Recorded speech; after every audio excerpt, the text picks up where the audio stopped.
Assalamualaikum warahmatullahi wabarakatuh. Bismillahirrahmanirrahim. Alhamdulillahi rabbil alamin. Allahumma salli wa sallim wa barik ala sayyidina Muhammadin wa ala alihi wa ashabihi ajma'in. Subhanaka la ilma lana illa ma 'allamtana innaka antal alimul hakim. Rabbi shrah li sadri wa yassir li amri wahlul 'uqdatam min lisani yafqahu qawli.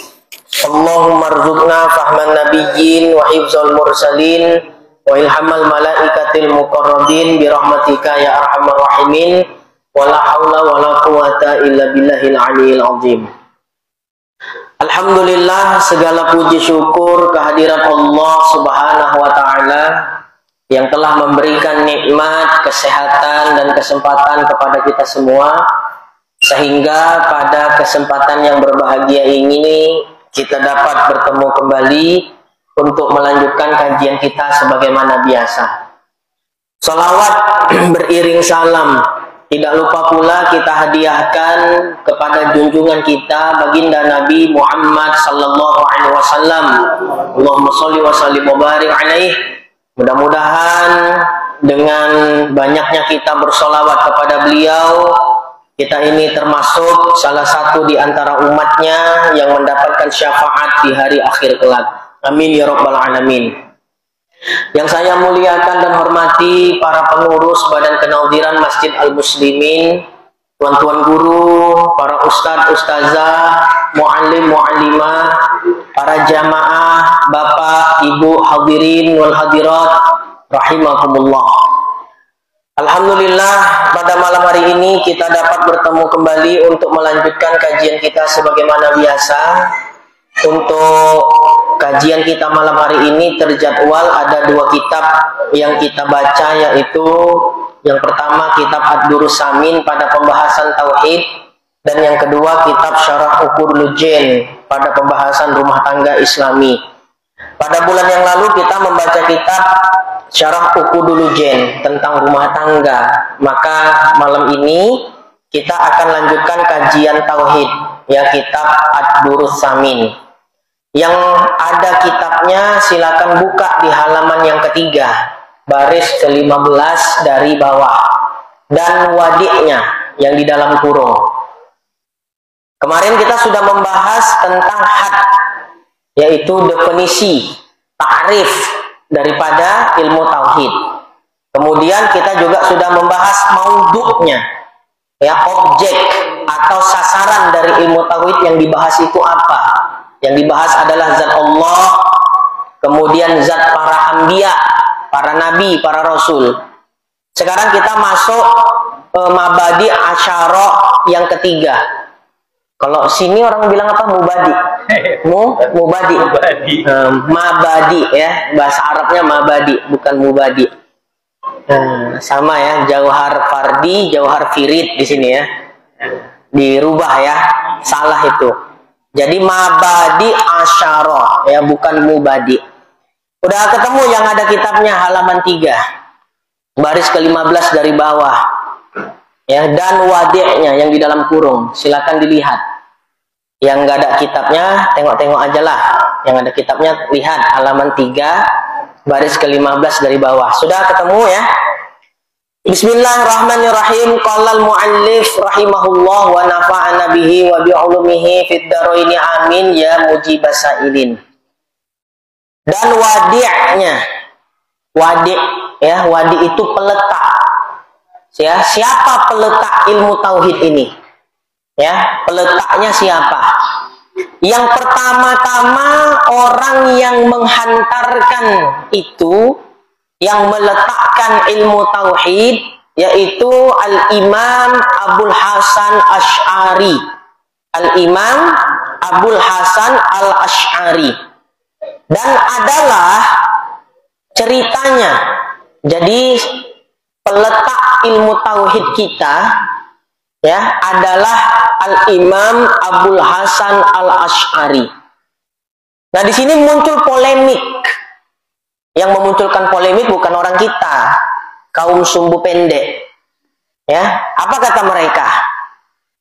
Kenapa kalian tidak mengikuti akidahnya Nabi Muhammad? Kenapa kalian tidak mengikuti akidahnya Nabi, akidah para sahabat? Kenapa kalian mengikuti justru mengikuti akidah ya Abul Hasan Al-Asy'ari katanya. Nah, menyebut ulama kita pun tak pakai imam. Ya, nah, kalau kita diajarkan guru-guru kita walaupun beda paham minimal sebut nama guru mereka ustaz.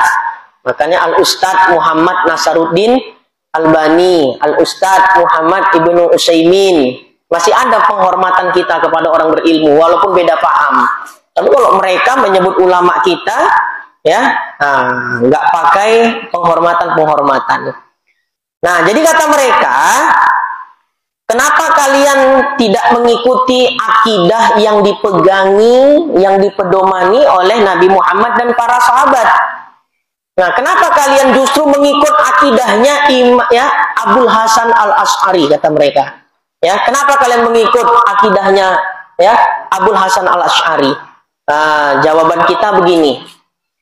Al-Imam Abul Hasan Al-Asy'ari ini memang beliau adalah peletak ilmu tauhid. Ya, dalam Mabadi Asyarah ilmu tauhid selalu disebutkan nama beliau, peletak ilmu tauhid Ahlus Sunnah wal Jamaah adalah Al-Imam Abul Hasan Al-Asy'ari. Tapi perlu diketahui, ya, Al-Imam Abul Hasan Al-Asy'ari ini beliau bukan membuat akidah yang baru, bukan. Beliau tidak membuat akidah yang baru, yang berbeda, bahkan bertentangan dengan akidahnya Nabi dan para sahabat. Tidak sama sekali. Ya, tidak sama sekali. Justru Al-Imam Abul Hasan Al-Asy'ari ini merumuskan akidahnya Nabi, akidahnya para sahabat. Akidah yang dipegangi, akidah yang dipedomani oleh ya baginda Nabi Muhammad SAW dan para sahabat itu kan dulu masih terpencar-pencar di Al-Quran dan Sunnah. Dan ini menyulitkan orang awam untuk belajar secara sistematis, secara gampang berurut. Sekarang kan kita belajar tauhid sistematis kan, dari wujud dulu, qidam, baqo dan seterusnya. Ya, nah, semuanya ada nggak dalilnya sifat-sifat Allah itu di Al-Quran? Ada kan sifat wujud, innani anallahu la ilaha illa ana fa'buduni di dalam Al-Quran. Sifat qidam, baqo, ya, wal awwalu wal akhiru wal zahiru wal batinu. Ya, mukhalafatul lil hawadis di dalam Al-Quran Allah berfirman laisa kamislihi syai' wa huwas samiul basir. Ya, kemudian sifat qiyamuhu ta'ala binafsi. Ya, semuanya ada dalilnya di dalam Al-Quran. Dalam Al-Quran ataupun hadis Nabi, dalil-dalil sifat-sifat Allah itu ada semuanya dalilnya. Tapi dalil-dalil tersebut masih tidak beraturan. Maksudnya masih berpencar-pencar. Ya, masih berpencar-pencar. Baik di Al-Quran ataupun sunnah Nabi SAW. Sehingga menyulitkan orang awam untuk belajar. Maka muncullah Imam Abul Hasan Al-Asy'ari merumuskan ya akidah yang dipedomani, yang dipegangi oleh Nabi dan para sahabat, dirumuskan beliau dalam satu kitab. Ya, kitab yang paling terkenal karya Imam Asy'ari adalah kitab Al-Ibanah. Ya, kitab Al-Ibanah. Sekarang udah ada terjemah kitab Al-Ibanah bahasa Indonesia. Tapi saya udah punya beberapa versi penerbit, ya, banyak keganjilan-keganjilan. Nah, karena saya nemukan keganjilan-keganjilan dari terjemah kitab Al-Ibanah, ada beberapa di rumah saya itu. Terjemah bahasa Indonesia dari kitab Al-Ibanah Imam Asy'ari. Ya, saya menemukan keganjilan. Awak ngajar tauhid ya tahu, ini kok kayak gini akidah Imam Asy'ari ganjil. Ya, ternyata saya download ya dari Maktabah Syamilah beberapa kitab Al-Ibanah, ternyata udah banyak dipalsukan. Sulit mencari kitab Ibanah yang asli.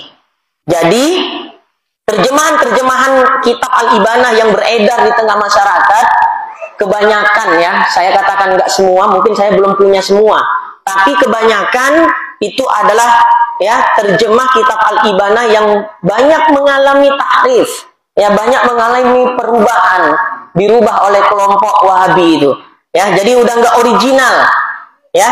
Nah jadi kitab Al-Ibanah itulah permulaan daripada kitab yang ditulis Imam Asy'ari yang bernuansa akidah. Nah, jadi dulu sekali lagi Imam Asy'ari ini tidak membuat ajaran baru, tidak membuat akidah baru, tapi Imam Asy'ari merumuskan akidah yang dianut oleh Nabi Muhammad dan para sahabat, dirumuskan dalam satu kitab supaya orang awam mudah belajar ya tentang ya sifat-sifat Allah. Gitu dia. Jadi bukan membuat akidah baru seperti yang dituduhkan mereka. Ya. Nah, kalian Asy'ariyah katanya, kan gitu ya. Nah, kenapa kalian tidak mengikut Nabi, nggak mengikut ya sahabat? Kenapa kalian mengikut Asy'ari katanya? Enggak, Imam Asy'ari itu pun ikut Nabi. Nanti di sini ceritanya hebat ini. Ya, dulu beliau pahamnya Mu'tazilah. Rupanya tidur mimpi ketemu Nabi. Ya, nah itu nanti ceritanya di sini. Dulu beliau pahamnya Mu'tazilah. Mimpi, tidur mimpi ketemu Nabi. Nah, diberi petunjuk oleh Nabi. Akhirnya disitulah beliau taubat. 40 tahun loh beliau pahamnya Mu'tazilah. Ya, tapi dimimpikan oleh Nabi Muhammad. Akhirnya taubat. Beliau jadi pembela nomor 1 akidah Ahlus Sunnah wal Jamaah. Ya, jadi saya tegaskan. Imam Asy'ari tidak membuat ajaran baru. Beliau juga tidak membuat akidah baru. Tapi beliau hanya merumuskan akidah yang dianut oleh Nabi dan para sahabat. Yang mana akidah yang dianut oleh Nabi dan para sahabat itu dulu masih ya terpencar-pencar, tidak tersusun secara rapi. Sehingga orang awam sulit kalau mau belajar tauhid. Akhirnya beliau rumuskan ya dalam satu kitab. Beliau kumpulkan dalam satu kitab. Nah, itulah modal dasarnya. Ya, modal dasarnya sebelum adanya kitab-kitab tauhid ya seperti yang sekarang, seperti kitab Ad-Durrus Samin, ya kitab apalagi di sini Sirajul Huda, Aqidatun Najin, ya. Kitab induk kita dalam akidah Ahlussunnah wal Jamaah adalah kitab Al-Ibanah. Ya, jadi itu penjelasan awalnya, ya. Kadang gini, orang awam yang baru belajar itu gampang sekali dipengaruhi oleh kaum sumbu pendek. Siapa sih Ustaz kaum sumbu pendek? Wahabi itulah Salafi. Ya, sikit-sikit bid'ah, sikit-sikit bid'ah. Saya bilangnya kaum sumbu pendek. Ya, kenapa bilangnya kaum sumbu pendek? Ya, karena pendek betul akal orang tuh. Ya, pokoknya kau yakini Allah bersemayam di atas aras katanya. Ini ayat Al-Qur'annya katanya. Padahal ada pembahasannya, nggak mau banyak mikir modelnya. Makanya pendek pikirannya. Nah, jadi mereka menuduh ya bahwa Imam Asy'ari ini membuat akidah baru yang bertentangan dengan akidah yang dianut oleh Nabi dan para sahabat. Maka di sini kita luruskan, itu tidak benar, itu hanya sebuah fitnah yang dituduhkan oleh ya kaum sumbu pendek tadi kepada Imam Asy'ari. Nah, tadi saya katakan orang awam itu gampang dipengaruhi oleh mereka. Mereka pasti begini. Mereka itu yang ngaji di Masjid Al-Muslimin ya. Kenapa mereka ikut akidah Imam Asy'ari? Kenapa nggak ikut akidah Nabi aja? Kau lebih pilih Nabi atau Imam Asy'ari? Pasti itu dilagakannya. Iya juga ya, Ustaz. Jadi kayak mana akidah Nabi? Allah punya tangan. Dalilnya di Al-Quran, yadullaha fawqa aydihim. Kayak mana lagi akidah Nabi, Ustaz? Kau wajib imani Allah bersemayam di atas aras. Allah berfirman, Ar-Rahmanu 'alal arsy istawa. Nah itu, kau pilih mana? Ikut akidah Nabi atau ikut akidah Imam Asy'ari itu? Ya ikut akidah Nabi lah, Ustaz. Nah, akhirnya bukan ikut akidah Nabi, tapi jadi Wahabi. Ya. Nah, jadi itu hanya sebuah permainan kata. Tapi ini berhasil menyesatkan banyak kaum muslimin, khususnya kaula muda. Ya, anak-anak muda itu paling gampang didoktrin. Kenapa anak muda sekarang lebih banyak main TikTok daripada ngaji? Ya, nah, kenapa anak muda sekarang gampang didoktrin ke paham-paham yang menyimpang? Karena anak muda zaman sekarang lebih banyak main Facebook, ya lebih banyak main Instagram, lebih banyak main TikTok daripada banyak ngaji. Kadang pun ngaji masuk TikTok ya, masuk Instagram ya. Nah, entah apapun gunanya kan. Ya, kalau dulu kita ngaji aja, nggak kenal kita dunia maya. Ya, hidup kita di dunia nyata, bukan di dunia maya. Nah, sama juga seperti kan mereka gini. Setiap perkara baru yang nggak ada contoh dari Nabi, maka itu sesat. Nabi pernah tahlilan, ya kan gitu ya. Nabi pernah maulidan, Nabi pernah ini, nggak pernah kita bilang. Nah, kau mau ikut Nabi apa ikut itu Imam Syafi'i katanya? Lebih mana, lebih hebat mana Nabi daripada Imam Syafi'i? Nabi bilang semua bid'ah sesat. Imam Syafi'i mengatakan bid'ah ada dua, bid'ah yang baik, bid'ah yang tercela. Ikut mana kau? Nabi mengatakan semua bid'ah sesat. Ya, sementara Imam Syafi'i mengatakan bid'ah terbagi dua. Lebih hebat mana, Nabi apa Imam Syafi'i? Orang awam nih apalah pula ya kan? Iya juga ya Ustaz. Wah, nah, jadi dianggapnya Imam Syafi'i itu salah. Ya, nah, tidak begitu. Itu doktrinnya itu, doktrin mereka. Hati-hati. Pandai sekali bermain kata, ya, untuk menyesatkan kita. Alhamdulillah ya, kita masih dijaga akidah kita.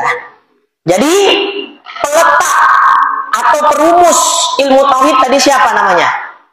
Imam Abul Hasan Al-Asy'ari. Ya. Yang kedua adalah Imam Abu Mansur Al-Maturidi. Tapi di sini tadi disebut apa enggak Imam Abu Mansur? Ya, biasanya dua itu. Ya. Disebutkan di dalam kitab Imam Az-Zabidi menyebutkan dalam kitab Syarah Ihya Ulumuddin, iza utliqa ahlus sunnah wal jamaah fal muradu bihi al-asy'ariyah wal maturidi. Ya, al-asy'ariyah wal maturidiyah. Kurang lebih begitu ibaratnya. Kalau disebut ahlus sunnah wal jamaah, maka maksudnya adalah pengikut daripada Imam Asy'ari dan Imam Maturidi. Jadi jelasnya tokoh ilmu tauhid, ya, ada dua tokoh dalam ilmu tauhid kita, Imam Asy'ari dan Imam Maturidi. Tapi yang lebih senior adalah Imam Asy'ari, ya, lebih senior adalah Imam Asy'ari daripada Imam Maturidi. Ijtihadnya Imam Asy'ari menemukan 13 sifat wajib bagi Allah. 7 sifat sisanya itu dari Imam Abu Mansur Al-Maturidi. Ya, bahkan Maturidiyah menambahkan lagi ada sifat takwin, ya, baru apalagi, ya, dan sifat-sifat yang lainnya. Ya, idrok, ya, itu Maturidiyah. Ya, jadi 13 sifat Imam Asy'ari, 7 sifat Imam Maturidi. Maka jumlahnya berapa? 20 sifat. Itulah kita kenal namanya sifat 20. 13 sifat Imam Asy'ari, 7 sifat Imam Maturidi. Ya, jadi lengkap 20 sifat. Nah, itu perlu untuk kita ketahui. Tapi dulu ya, permulaan perumusan tauhid ini, dulu sifat-sifat wajib itu belum tersusun dari wujud kidam bako, masih berserak-serak, nggak tersusun dia. Ya, kenapa? Karena memang sifat-sifat Allah itu kan tak tersusun-susun pada hakikatnya kan. Allah itu tak bisa disusun. Maka mau belajar tauhid dari sifat apapun yang pertama boleh saja. Kita nih misalnya baru belajar tauhid, belum masuk pembahasan sifat. Ketika nanti sudah masuk pembahasan sifat, kita mulai dari sifat kalam dulu, ya boleh. Kita mulai dari sifat kudrah dulu, ya boleh. Kita mulai dari sifat hayat, ya boleh. Ya, nah, sifat basor, ya boleh. Nah, ini yang jadi polemik ya. Nah, kalau udah putus keputusan MUI, udahlah. Ya, bukan orang bodoh orang MUI itu. Ya, nah, kalau udah putus putusan MUI, udahlah tuh. Bukan orang bodoh orang MUI itu. Ya, masalah basor. Nah, baik. Nah, kemudian muncul Imam Sanusi. Ya, Imam Sanusi itulah yang berijtihad menyusun sifat-sifat Allah itu dari bahasan wujud dulu. Paham ya? Kalau Imam Asy'ari dengan Imam Maturidi tidak merumuskan sifat apa dulu yang mau dibahas, terserah. Jelas itu ya? Terserah. Mau bahas sifat apa dulu terserah. Kemudian muncul Imam Sanusi. Imam Sanusi lah yang merumuskan pembahasan ilmu tauhid sifat 20 itu dimulakan daripada pembahasan sifat wujud. Setelah sifat wujud baru qidam, baru baqa, baru mukhalafatuhu ta'ala lil awadis, baru qiyamuhu ta'ala bi nafsihi, dan seterusnya sampai yang kita kenal sekarang. Nah, kenapa sifat wujud itu diletak di urutan yang pertama? Wujud artinya apa? Ada. Ya, diletak sifat wujud pada urutan yang pertama yang artinya ada. Kau yakini dulu Tuhan itu ada. Kalau kau sudah yakin Tuhan itu ada, baru kita bisa cerita sifat-sifat yang lainnya. Kita bicara sifat-sifat Allah, qudrat, iradat, ilmu, sama, basar, kalam. Tapi adanya Tuhan itu kita ingkari. Untuk apa bahas sifat-sifatnya? Kalau zatnya saja kita ingkari. Maka sifat wujud diletak di urutan yang pertama. Wujud artinya ada. Jadi kamu imani dulu adanya Tuhan, kau yakini dulu Allah itu ada, baru kita bisa bicara sifat-sifatnya. Gitu dia. Itu ijtihad siapa tadi? Imam Sanusi. Jadi udah jelas ya? Udah jelas ya? Jadi yang kita pelajarin ini bukan akidah yang baru. Ya, bukan akidah yang baru. Sama dengan akidah yang diyakini Nabi Muhammad dan para sahabat. Hanya saja yang merumuskannya pertama kali adalah Imam Asy'ari, yang merumuskan secara sistematis, ya, secara rapi. Nah, baik, kita lanjutkan. Dan adalah, ini ya cerita tadi saya, ya, cerita Imam Asy'ari tadi mimpi ketemu Nabi. Dan adalah ceritanya adalah Abu Hashim Al-Jubba'i, guru Imam Abul Hasan Al-Asy'ari, lagi bapak tiri suami ibunya. Jadi Imam Asy'ari ini anak yatim lah, ya. Nah, kemudian ibunya menikah lagi, dapat suami ulama, tapi sayangnya ulama Mu'tazilah, ya, namanya Abu Hashim Al-Jubba'i. Ini adalah, ya, Abu Hashim Al-Jubba'i ini berarti jadi ayah tiri dari Imam Asy'ari. Jadi Imam Asy'ari dari kecil sampai umur 40 tahunan, Imam Asy'ari belajarnya, ngajinya kepada Abu Hashim Al-Jubba'i. Bukan tanggung, ini tokoh Mu'tazilah. Ya, bukan ustadz-ustadz biasa gitulah. Memang dia tokohnya Mu'tazilah. Ya, Abu Hashim Al-Jubba'i. Jadi Imam Asy'ari kurang lebih belajar ngaji kepada ayah tirinya yang berpaham Mu'tazilah itu kurang lebih 40 tahun. Ya, itu kalau udah 40 tahun udah rosihunal ilmi itu. Ilmunya udah mendalam itu. Ya, udah lengket. Ya, udah lengket ilmunya di darah dagingnya. Kita nih yang mengaji 5 tahun ya. Udah ada yang 5 tahun, ada yang berapa tahun. Ya, masih sering lupa. Nah, baik. Maka tinggal mengikut barang yang diambil daripada ilmu Mu'tazilah 40 tahun. Ya, Imam Asy'ari tadi ngaji kepada ayah tirinya Abu Hashim Al-Jubba'i namanya, ayah tirinya. Berapa tahun ngajinya? 40 tahun Imam Asy'ari jadi Mu'tazilah. Ya, 40 tahun. Kemudian maka melihat ia, ya, yaitu Imam Asy'ari akan Nabi Muhammad pada tidurnya 3 kali. Enak ya, akidahnya Mu'tazilah tapi mimpinya Nabi Muhammad 3 kali pula. Awak yang akidahnya Ahlus Sunnah wal Jamaah seumur hidup sekali pun belum pernah mimpi ketemu Nabi. Ya, cuma jangan jadi Mu'tazilah ya, berhak jadi Mu'tazilah dulu lah. Dengan tahu nanti mimpinya ketemu Nabi. Mimpinya bukan ketemu Nabi, kita ketemu setan. Ya, nah, banyak kali mimpinya mimpi yang aneh-aneh. Ya, melihat ia akan Nabi pada tidurnya 3 kali. Selama Imam Asy'ari jadi Mu'tazilah, ya, masih Mu'tazilah ini. Beliau mimpi bertemu Nabi sebanyak berapa kali? 3 kali. Kalau udah jadi aswajal, ya udah sering lah mungkin ya. Nah, kalau udah mimpi Nabi itu tingkat-tingkat wali lah tuh. Berkata ia baginya, Nabi berkata ya kepada Imam Asy'ari pada tiap-tiap kalinya, hai Abul Hasan, tolong olehmu akan aqaid. Akan aid di kitab tuh ya. Salah cetak itu aid kan Pak Isan? Salah cetak itu aqaid. Aqaid itu maksudnya jamak dari akidah, akidatun, jamaknya aqaidun. Ya, nah salah cetak. Nah inilah pentingnya mengaji pakai guru nih. Ya, jadi kalau kitab salah cetak tahu apa? Ya, nah itu salah cetak. Tukar aqaid, panjang huruf kopnya aqaid. Nah, salah cetak itu ya.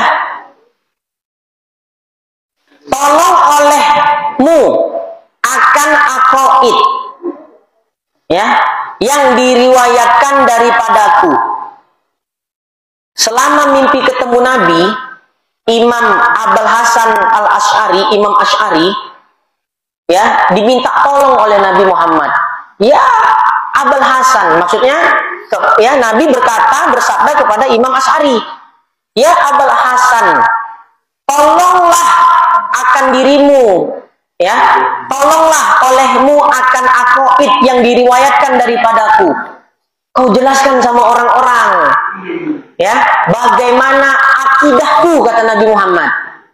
Apa yang tersebar sekarang ini di tengah-tengah kaum muslimin, akidahnya sudah tidak sesuai dengan akidahku dulu. Ya, namanya akidah Mu'tazilah tadi. Ya, akidah Mu'tazilah itu sudah tidak sesuai dengan akidahku, kata Nabi. Jadi tolonglah olehmu wahai Imam Asy'ari, wahai Abul Hasan, tolonglah selamatkan akidah umat Islam. Ya, sebagaimana akidah yang kubawa, yang kusebarkan kepada para sahabatku. Tolong luruskan lagi. Ya, kembalikan kepada jalur yang semestinya. Maka bahwasanya ia yang sebenarnya, kata Nabi. Akidahku itulah akidah yang betul. Ya, sekarang umat Islam banyak ya termakan fitnah. Ya, fitnah paham Mu'tazilah. Zaman sekarang ini juga kita udah termakan fitnah. Ya, fitnah masalah nasab. Ya, hati-hati. Tapi saya yakin nanti akan muncul satu tokoh besar yang akan menyelamatkan ya fitnah tersebut. Ya, udah banyak umat Islam yang termakan fitnah sekarang nih. Fitnah masalah nasab Ba'lawi. Ya, katanya nasabnya para habaib itu putus. Ya, nah, tidak sampai kepada nasabnya Nabi Muhammad katanya. Nah, banyak bukan orang awam yang termakan cakap tuh. Ustadz, saya punya kawan kenal betul. Sama-sama ngaji mondok di Jawa, sama-sama. Ya, kawan saya pun udah kena fitnah itu. Termasuklah dia mengatakan nasab Ba'lawi putus. Ya, nah, kawan dekat saya, ya. Jadi fitnah ini, masya Allah tabarakallah, bukan hanya mengorbankan orang-orang awam sahaja, tapi orang-orang yang terpelajar juga banyak yang termakan fitnah nasab Ba'lawi. Ya, saya doakan mudah-mudahan jamaah semuanya tetap diistiqomahkan Allah Subhanahu wa taala dalam akidah yang benar. Ya, jangan sampai kita nanti di akhirat nggak dapat syafaat Nabi Muhammad.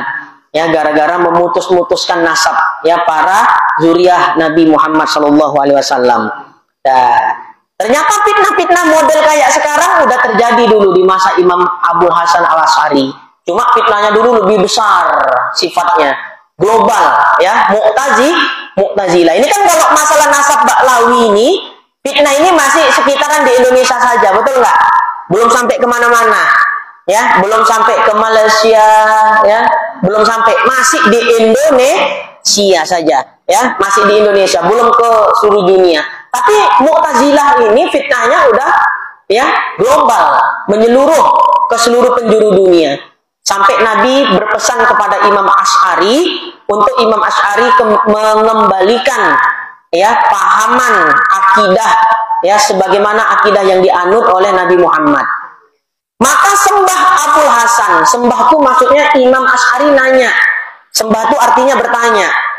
Maka sembah Abul Hasan pada yang ketiga kalinya. Nabi datang ke dalam mimpi Imam Asy'ari sampai berapa kali?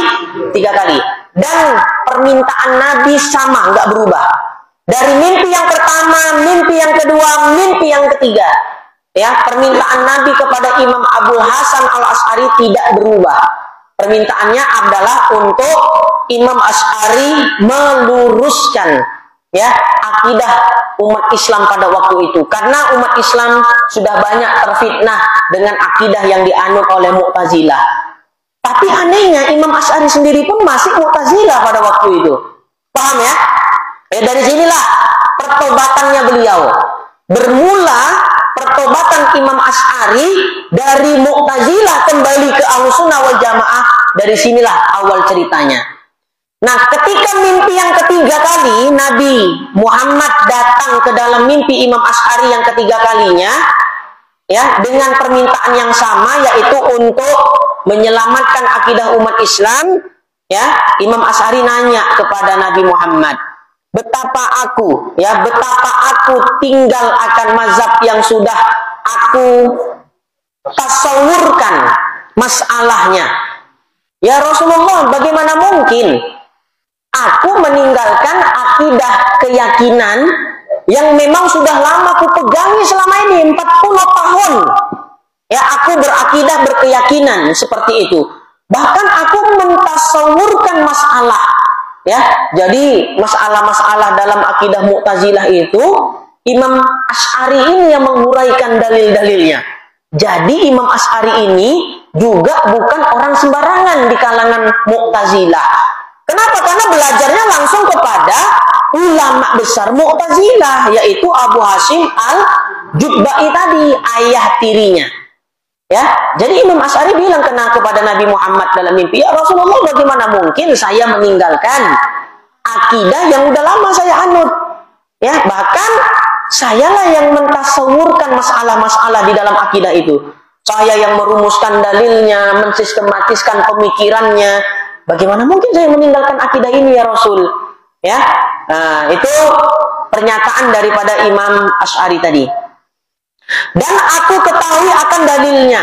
30 tahun daripada bicara aku dengan ilmunya. 10 tahun belajar, 30 tahun Imam Asy'ari jadi ulama Mu'tazilah. Ya, kan 40 tahun dia Mu'tazilah. 10 tahun dihabiskan waktu untuk mengaji, waktu untuk belajar, 30 tahun dihabiskan waktu untuk mengajar, ya, tokoh Mu'tazilah.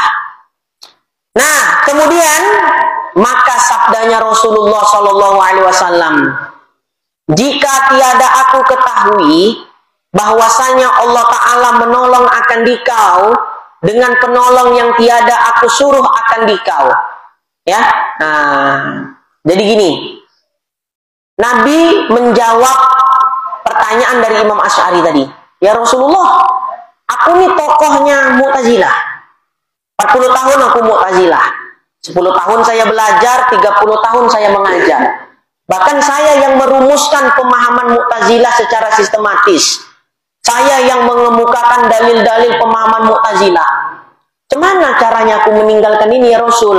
Rasanya aku nggak mungkin sanggup, ya, untuk menyelamatkan kaum muslimin dari fitnah akidah ini. Nah, kemudian Nabi bilang, ya Abul Hasan, kalaulah aku tak tahu, aku nih tahu yang kukatakan. Aku nih tahu kalau kamu itu akan ditolong Allah. Kamu dipilih Allah, kamu akan ditolong Allah untuk menyelamatkan akidah umat Islam. Makanya aku suruh kamu, gitulah. Kalau aku nggak tahu Allah akan menolongmu, ya, kalau saya tidak tahu bahwa kamu yang dipilihkan Allah sebagai penyelamat akidah kaum muslimin, nggak mungkin saya 3 kali datang minta tolong sama kamu. Karena aku tahu Abul Hasan, kamu akan mendapat pertolongan dari Allah. Percayalah, ya, percayalah. Apa maksudnya kan? Jangan takut, ya, percayalah. Hadapi setiap masalah ini, hadapi. Saya akan beri pertolongan kepada Anda, wahai Abul Hasan. Ya, nah, Anda akan diberi pertolongan oleh Allah, percayalah. Kemudian maka jaga daripada tidurnya. Ya, setelah mendapat maklumat semacam itu daripada baginda Nabi, Imam Hasan ya, Imam Abul Hasan Al-Asy'ari pun bangun, ya, bangun daripada tidurnya. Maka berkata ia, ya, maka tiada kemudian daripada nyata yang sebenarnya, melainkan sesat kemudian. Maka mengambil akan beberapa hadis yang menolongkan akan iktikad ahli sunnah wal jamaah yang datang pada melihat akan Allah pada hari kiamat, dan hadis memberi syafaat Nabi SAW dan lainnya. Setelah bangun, Imam Abul Hasan Al-Asy'ari setelah bangun dari tidurnya, pasca atau setelah mimpi ketemu Nabi yang ketiga kali, disitulah baru Imam Asy'ari betul-betul meyakini. Berarti akidah selama ini yang kuyakini, yang kupedomani adalah akidah yang sesat. Ya, mimpi pertama belum percaya dia. Mimpi yang kedua didatangi Nabi masih belum percaya. Setelah mimpi yang ketiga kali ketemu Nabi Muhammad, baru Imam Asy'ari percaya. Berarti selama ini yang kuajarkan itu adalah akidah yang sesat. Akidah yang benar adalah akidah yang dianut oleh Nabi dan para sahabat. Sejak saat itulah beliau bertekad, ya, untuk menyelamatkan umat Islam dari fitnah akidah Mu'tazilah. Nah, ternyata, ya, nggak disangka-sangka Imam Asy'ari lagi membaca kitab-kitab hadis, lagi membaca Al-Quran, ketemulah dalil, ya, tentang ru'yatullah fil yaumil qiyamah. Ya, dalil tentang apa? Ru'yah. Ru'yah itu maksudnya melihat Allah Ta'ala di akhirat. Pertanyaannya, kita nih bisa nggak melihat Allah Ta'ala di akhirat? Jaiz hukumnya. Tapi kalau di dunia tertegah, iya. Tertegah itu maksudnya, ya, terhalang, tidak mungkin. Ya, ada orang yang melihat Tuhan di dunia kecuali Nabi Muhammad. Bahkan jumhur ulama, mayoritas ulama menyatakan, barang siapa yang mengaku melihat Allah Ta'ala di dunia kufur. Ya, na'udzubillahi min dzalik. Siapa yang mengaku melihat Allah di dunia kufur dia. Pulang ngaji ini nanti, ya, lewat gelap-gelap di pohon pisang nampak cahaya putih. Ya, pulang ngaji lewat gelap-gelap di pohon pisang nampak cahaya putih terang benderang. Nah, besok mengadu dia, Ustaz, apa Pak? Tadi malam saya bertemu Allah Ta'ala. Di mana? Oh, sana pohon-pohon pisang tuh. Cuman Allah Ta'ala tuh Pak, cahaya putih, kufur. Ya, nah, setan itu ya, setan. Jangankan menyerupai Allah, menyerupai Nabi, setan pun tak bisa. Laisa kamitsli syai'. Jadi Allah tuh bukan cahaya. Ya, Allah, ya, tidak bisa dipikir-pikir. Apa yang kita pikirkan tentang Allah itu bukan Allah. Laisa kamitsli syai'. Nah, akhirnya Imam Asy'ari ketemu dalil tentang ru'yatullah, melihat Allah di akhirat. Karena Mu'tazilah mengingkari. Kalau kita kan Ahlussunnah wal Jamaah gini, apa hukumnya kita melihat Allah di akhirat? Jaiz, kita melihat Allah jaiz, Allah melihat kita wajib. Kita melihat Allah jaiz, Allah melihat kita wajib. Itu udah jadi putusan MUI. Ya, adakah fatwa yang lebih tinggi dari MUI? Tanya diri masing-masing. Ya, kalau masih memaksa menganggap putusan MUI itu keliru, kau buat MUI baru aja. Ya, buat MUI baru. Ya, tantang itu. Ya, MUI itu. Nah, seperti itu dia. Kita melihat Allah jaiz. Inilah yang dibahas dalilnya oleh Imam Asy'ari. Karena Mu'tazilah mengingkari. Katanya Mu'tazilah mengatakan kita nggak bisa melihat Allah Ta'ala, mustahil. Sementara kita melihat Allah Ta'ala jaiz di akhirat. Ya, sifat ma'ani ada berapa? 7. Ya, semuanya itu fi'il apa enggak? Ya, nah, kalau dikatakan semua sifat ma'ani fi'il, nah itulah bisa lah dikatakan Allah melihat kita jaiz. Sama basor enggak fi'il. Ya, fi'il itu maksudnya sama, sifat basor misalnya. Kalau dikatakan basor itu fiil, berarti ditengok dulu baru nampak Tuhan. Allah Ta'ala menengok dulu baru nampak dia. Ya. Nah, sementara kan tidak seperti itu kita belajar tauhid. Ya. Nah, kalau kita barulah fiil. Ya. Tahu ini saya kopi karena saya tengok dulu kopi. Ya. Tahu ini saya kitab karena saya tengok dulu kitab. Tapi basar Allah bukan fiil. Ya, bukan fiil. Ya, menengok dulu baru menampak. Tidak kan? Berarti kekurangan lah. Allah disifati dengan sifat kekurangan. Hati-hati nih masalah akidah Bapak Ibu hadirin. Ya, nggak usah latah lah mengikut-ngikut. Ya, kalau ragu tanya sama guru. Ya, yang mana yang betul Ustaz? Ya, Allah melihat kita wajib apa jaiz? Kalau kita melihat Allah Ta'ala jaiz di akhirat, tapi tertegah di dunia. Allah melihat kita hukumnya wajib. Ya. Nah, kenapa? Karena sama basar bukan fiil, ke situnya dia. Ya. Nah, nanti kalau udah sampai ngaji kita 30 tahun barulah sampai sama basar. Ini kan masih mukadimah nih ya kan. Ya, lama kali masuk sifat wujud. Ya, nah, udah berapa kali pertemuan kita udah. Itulah dia. Ya cepat aja bisa cepat mengaji itu cepat pembahasannya cuma dibaca aja lah. Saya model orang yang mengajar tuh tak bisa pula begitu. Saya baca sedikit, saya jelaskan, ya, jabarkan. Nah, kadang ada kan mengajar begini, apalah nih maksudnya kita lewatkan dulu lah yo. Nah, itulah karena nggak mutolaah. Saya kalau nggak mutolaah lebih bagus libur ngaji, ya. Nggak berani saya. Ya, artinya nih saya mau ngajar malam nih kan. Tadi siang sore saya udah mutolaah dulu, saya pelajari dulu yang mau saya sampaikan. Untuk menambah penjelasan saya baca di kitab-kitab lain. Jadi nggak berpedoman kepada satu kitab aja, tapi berpedoman kepada kitab-kitab yang lainnya. Nah kalau saya nggak mutolaah, saya nggak mau ngajar. Ya, dan itu memang beberapa tempat pernah begitu, saya nggak sempat mutolaah, libur aja kita malam ini. Ya, nanti kan takutnya salah menyampaikan. Ya, itulah dia. Mana tadi dia? Jadi Imam Asy'ari ketemu dalil tentang ru'yatullah, melihat Allah. Makanya di kitab Ibanah, kitab Al-Ibanah tadi kitab siapa itu? Imam Asy'ari. Di kitab itu banyak sekali pembahasan tentang ru'yatullah. Ya, tentang melihat Allah Ta'ala di akhirat. Saya ulang sekali lagi. Kita melihat Allah Ta'ala di akhirat apa hukumnya? Jaiz. Allah melihat kita wajib. Allah melihat kita mana tahu ada sayu-sayu jaiz katanya. Oh, aduh rupanya kan gitu kan. Ya, tak kompak ya. Udahlah ya. Nah, itu pokoknya begitu aja kesimpulannya. Kalau sudah jadi putusan MUI, apakah ada hukum yang lebih tinggi dari MUI lagi? Itu kesimpulannya.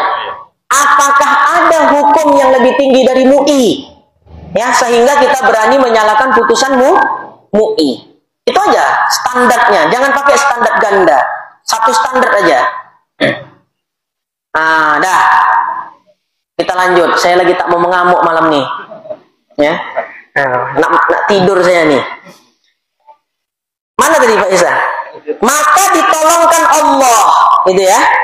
Ditolongkan Allah dengan petolongnya. Maka adalah ia membukakan daripadanya beberapa bicara dan beberapa dalil dan burhan yang tiada pernah mendengar daripada syekhnya sekali-kali dan tiada pernah dilihatnya di dalam kitab. Dibuka Allah futuh bagi Imam Asy'ari. Ini yang sering saya sebutkan. Ada orang mengaji 10 tahun nggak jadi apa-apa. Ada orang anak mondok, ya, masuk pesantren. Kita ngaji udah kemana-mana nih. 10 tahun kita ngaji, tapi nggak jadi apa-apa. Maksudnya begitu-begitu aja ilmunya. Ada orang yang baru mengaji 2 tahun, ada santri yang mondoknya cuma 3 tahun, tapi ilmunya sudah menyamai orang yang mondoknya 15 tahun. Itu bukan cerita omong kosong itu. Itulah namanya terbuka futuh. Kalau sudah futuh Allah buka dalam hati hamba tadi, ilmu itu mudah masuknya. Ya, ilmu itu gampang masuk. Oke, nah sekarang kita ngaji paham, yang saya jelasin paham ya. Besok kalau ditanya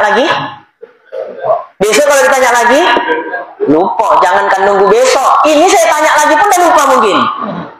Itulah bedanya. Bukan faktor usia ya. Kalau mungkin kita secara psikologis menganggap cemana lah namanya Ustaz ada faktor usia. Tak menangkap lagi enggak. Banyak loh ulama-ulama yang taubat di usia tua, ngajinya usia 50 tahun tapi bisa jadi ulama besar. Imam Qodiyat, siapa yang nggak kenal beliau? Masyhur sebagai wali Allah. Ya, tukang bunuh orang. Ya, tahu tukang bunuh orang. Taubat, belajar agama, usia sekitar 45 atau 50 tahun, tapi serius ngajinya. Dibuka Allah futuhnya. Jadi ulama. Namanya aja udah Qodi. Qodiyat. Qodi itu hakim. Ya, kalau kita bicara tentang dunia hukum, ya hukum Islam, ada mufti, ada qodi kan? Mufti pernah dengar kan? Qodi ini statusnya lebih tinggi dari mufti. Mufti itu orang yang sangat mendalam ilmunya. Berarti qodi di atas mufti. Berarti lebih dalam nggak ilmunya qodi dari mufti? Itu qodiyat. Kuburannya di Ma'la. Nanti kalau umroh, ya, nah, kalau dapat rezeki umroh Bapak Ibu, jangan banyaknya ke kebun kurma. Kurma di Pajak Ikan Medan pun banyak. Ziarahlah ke tempat-tempat ulama. Di sana guru saya pun ada di Ma'la, Kiai Maimun Jubair almarhum. Ya, wafat waktu haji, ya dimakamkan di Ma'la. Ya, kebijakan pemerintah Saudi setiap jenazah 2 tahun dipindah. Ini udah 2019 beliau wafat kurang lebih ya. Berarti udah berapa tahun itu?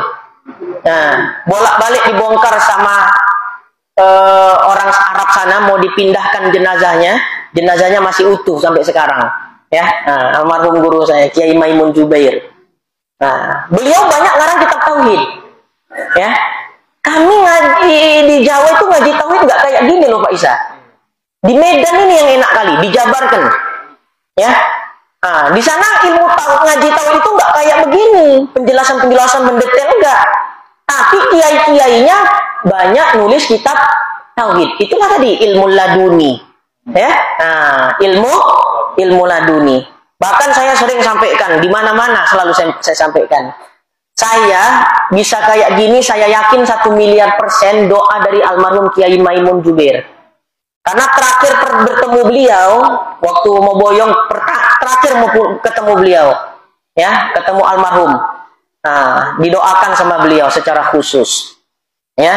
Nah, didoakan buat pesantren, nanti kamu punya pesantren katanya. Padahal awak belum ada, nggak ada rencana buat pesantren atau apa.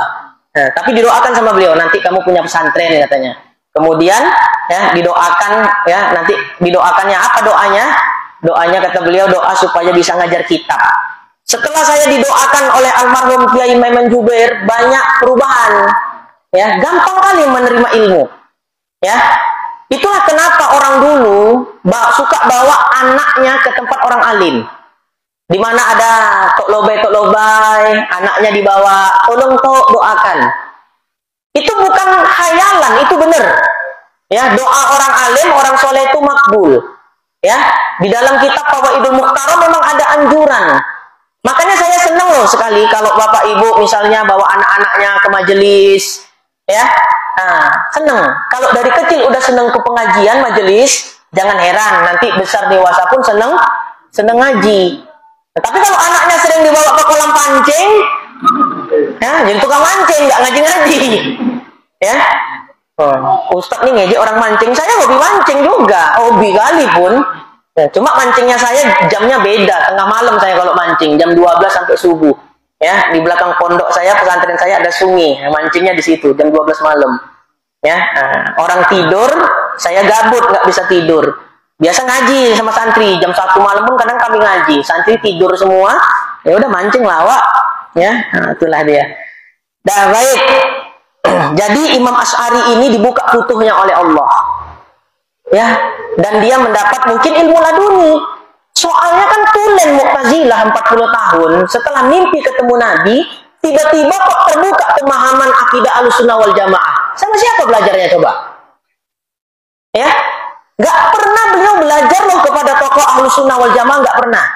Justru guru utama beliau adalah ayah tirinya beliau, Imam Abu Hasim Al-Jubba'i tadi, tokoh kental Mu'tazilah. Ya, kok bisa dapat pemahaman Ahlus Sunnah wal Jamaah? Kan sebuah pertanyaan nih. Nah, itu tadilah. Karena sudah ketemu mimpi kalau udah ketemu mimpi Nabi, udah dibukalah tuh futuhnya. Ya, kita nggak usah cerita ulama-ulama jauh. Dulu saya dapat cerita dari almarhum guru saya, Al-Fadhil Al-Ustadz Haji Muhammad Hafiz Yazid, Allahu yarham. Pendiri pesantren Mustofawiyah Purbabaru. Ya, itu kan pendirinya kan, pondok pesantren Mustofawiyah Purbabaru itu namanya Syekh Mustafa Husain. Beliau punya murid kesayangan. Ya, setiap orang alim itu pasti ada khodamnya. Ya, bukan dari bangsa jin. Kalau kita kan ada khodam, puako. Usah pakai puako dah. Ya, nah, tak ada lagi tuh dah. Kalau zaman Belanda dulu, zaman penjajah pakai puako lah. Ya, tahan tembak, tahan bacok. Sekarang tak usah. Ya, nah, pakai amalan-amalan dari wali aja, wirid-wirid, roti bul haddad dan lain sebagainya. Ya, nah, bikin susah aja puako-puako tuh. Nah, walhasil Syekh Mustafa Husain ini punya khodam, murid kesayangan, namanya Tuan Napusu panggilannya.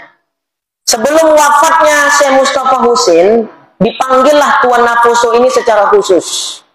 Ya, secara khusus dipanggil. Dah, kata Syekh Mustafa Husain, "Nak, kau ambil dulu di lemari itu kitab Fathul Mu'in." Ya, kitab Fathul Mu'in tahu ya, fikih. Diambil kitab Fathul Mu'in itu, kamu buka halaman awal. Dibuka sama Tuan Naposo. Udah ayah, kau baca dulu yang awal. Dibaca, baca dah. Kau pindah yang di tengah. Ya, nah, carilah tengah, suka hati bab apa. Coba kau baca, dibaca. Selesai, kau pindah di penutup. Khotaman kitab, ya penutup kitab, baca sampai selesai. Dah, tutup kitab itu nak, kata Syekh Mustafa Husain. Udah ayah, sudah kupindahkan semua ilmuku kepadamu. Waduh, betul. Nggak lama Syekh Mustafa Husain wafat. Syekh Tuan Naposo itulah jadi yang nomor 1 di situ, menggantikan Syekh Mustafa Husain. Jadi gini maksudnya, kita belajar ya, kita sama guru punya belajar. Kalau guru belum nunjuk, nggak usah menampak-nampakkan diri dulu. Tunggu ditunjuk guru. Itu berkah. Karena guru itu mengerti batas kemampuan kita belajar itu sampai mana. Kadang kita ini belum ditunjuk guru, kita udah berani menampak-nampakkan diri. Paham nggak maksudnya? Ya, kebelet pengen jadi ustaz, itulah istilahnya. Ya, kalau sudah mendapat izin dari guru mengajar, kau mengajar. Ya, itulah diantaranya. Kenapa? Berkah yang kayak begitu itu. Nah, berkah. Kalau udah kepengen kali, nggak salah juga datangi gurunya. Ustaz, udah bisa aku mengajar nih. Ada yang minta nih. Nah, kalau kata gurunya udahlah mengajar. Tapi kita tipis-tipis saja ya. Nah, ini ya langsung kitab Ihya Ulumuddin. Ya, awak ngaji itu aja belum pernah khatam. Ya, gurunya belum pernah khatam, dia pula mengajar itu ya. Ihya Ulumuddin. Nah, itulah maksudnya.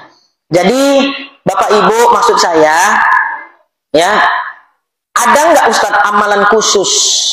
Anak kita ini lagi belajar, ya. Setiap anak kan ada yang sekolah, ya, ada yang mondok, ya. Mondok itu lebih utama ya, belajar ilmu agama.